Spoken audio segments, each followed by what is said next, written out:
Sa buong mundo, tinatayang 15% ng mga edad 10 to 19 years old ay meron na pong mental health disorder. Noong 2016, halos 20% ng mga bata sa Amerika, edad 2 to 8 years old ay na-diagnose na merong mental, behavioral, or developmental disorder. Sa Pilipinas naman, 1 in 8 edad 10 to 19 years old and 1 in 17 children edad 5 to 9 years old ay merong mga mental disorder, including developmental disorder.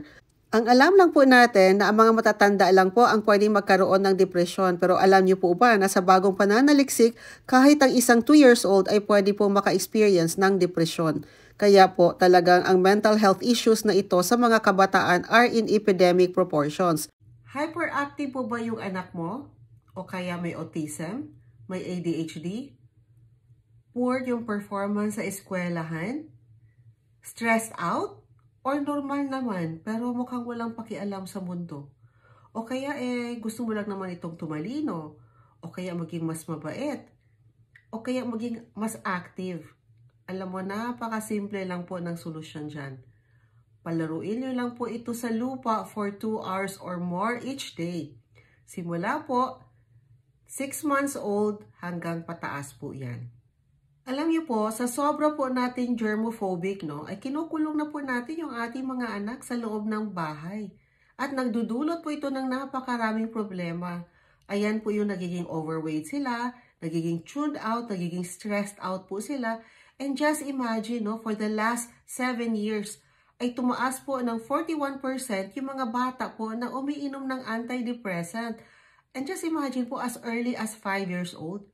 Kaya mismo po yung mga mental health experts ay nababahala na din sa mga pangyayaring ito. Kaya naghahanap po talaga sila ng mga alternatibong paraan para solusyonan po yung epidemyang ito.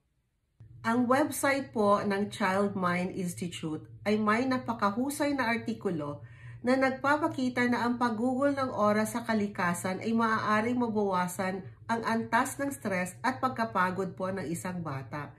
At ang isang pag-aaral naman po sa American Psychological Association ay nag-ulat ng isang makabuluhang pagbawas ng panganib ng pagkakaroon po ng mental or psychiatric disorder naman sa mga bata. At nakakatulong po ito na mabawasan po ang sintomas ng ADHD, pagkabalisa at depresyon. At ang mga bata din sa research na ito ay naging mas matulungin, mas may empatya at maging mas mababait po sila. So ang paglalaro po sa labas, sa lupa, sa putik, sa dumi, ay nakakatulong po para magamit po yung 5 senses ng mga bata. Yung mga sense of smell, sense of sight, sense of hearing, sense of taste, sense of touch.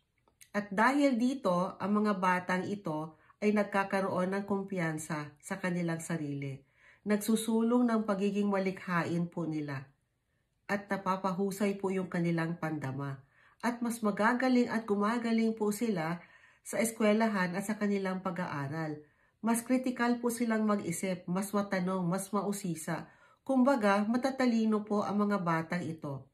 Kaya sabi nga po sa isang research ay mas matagumpay daw po ang mga batang ito, hindi lang po sa akademiko, ngunit pati na rin po sa kanilang mga personal na buhay. Yung online journal po ng National Library of Medicine ay nag-uulat that when we expose our children to nature, ay mas nadadagdagan po yung kanilang karunungan at kaalaman. At yung simpleng pag-uugnay lang po sa lupa, sa dumi o kaya sa putik, sa pamamagitan po ng paghahardin, yung pag-aalaga lang po ng mga plants na nasa paso, o kaya pagbubungkal sa lupa o paggagawa po ng mga mud pies, ay mas marami daw pong benepisyo kaysa panganib, sabi po ng isang research.